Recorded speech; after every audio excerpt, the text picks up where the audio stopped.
Aku Siti Nuralia Isabella. Orang panggil aku Siti. Hidup aku tak macam orang lain. Sejak kecil, aku dah biasa dengan baju sekolah dan kasut yang lama. Aku anak yatim, dibesarkan oleh nenek yang sudah tua. Aku tak pernah minta lebih. Cuma, kadang-kadang aku tertanya, ada ke orang yang betul-betul peduli pada aku?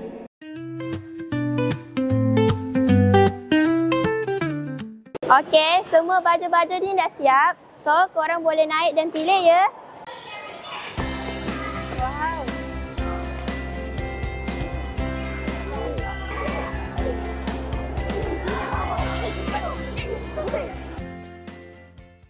Wow.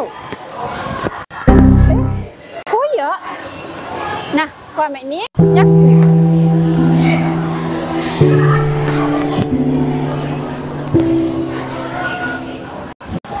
Cantik baju ni, tapi sayang, koyak.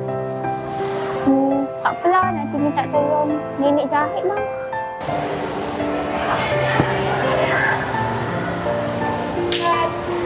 Oh ya, sebelum kita sambung mesyuarat hari ni, petang semalam saya nampak pengawas kita. Tak salah saya Siti, berdiri depan cermin dekat kaunter tu, menggaya-gayakan baju. Penurisan kenal Siti. Siti 5S1, Nur Alia Isabella. Bagus budak tu. Harapan kita untuk tahun ini, insya-Allah. Oh, Siti 5S1 yang pengawas tu je puan. Oh, kalau tak silap kami, unit bantuan ada terima tentang laporan kematian ibu ayah dia dalam kemalangan. Sebenarnya pihak kami pun dah jalankan proses untuk permohonan bantuan kuam kecemasan untuk murid ni. Tak sangka ya, ada lagi murid kita yang susah sekarang.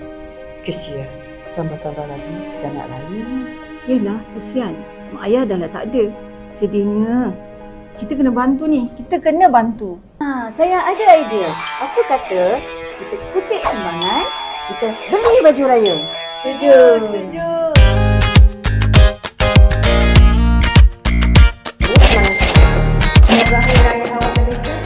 Hari ni hari terakhir awak bersekolah di bulan Ramadan. Minggu depan, minggu yang ke-7, awak akan mula bercuti, betul? Seronok cuti apa? Cuti raya. Jadi saya ambil kesempatan ni untuk mengucapkan Selamat Hari Raya Aidilfitri, maaf zahir batin untuk semua murid yang beragama Islam dan selamat bercuti untuk bukan yang beragama Islam. Okey, jadi kita akan jumpa pada minggu ke-8. Jaga diri semua ya. Selamat Hari Raya. Terima kasih.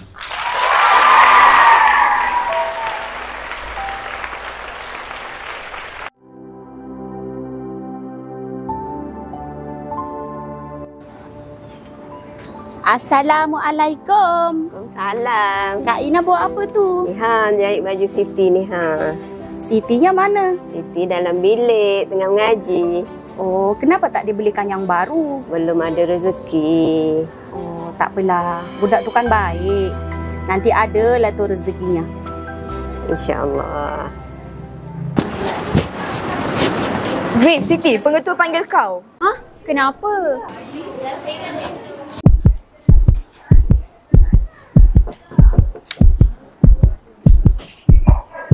Assalamualaikum.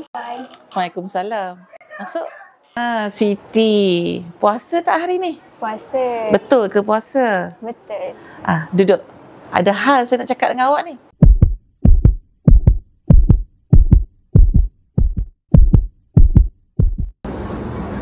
Untuk saya? Betul ke ini untuk saya? Ya, untuk awak. Apa dalam dia? Terima kasih kepada pengetua dan pihak sekolah atas keikhlasan berkongsi rezeki dengan saya. Raya kali ini mungkin berbeza, tetapi kasih sayang dan keprihatinan yang saya terima menjadikannya lebih bermakna daripada sebelumnya. Di penghujung perjalanan, mereka akhirnya menemui makna sebenar Aidilfitri. Bukan pada kesempurnaan, bukan juga pada kemewahan, tetapi pada kebersamaan yang menghidupkan jiwa.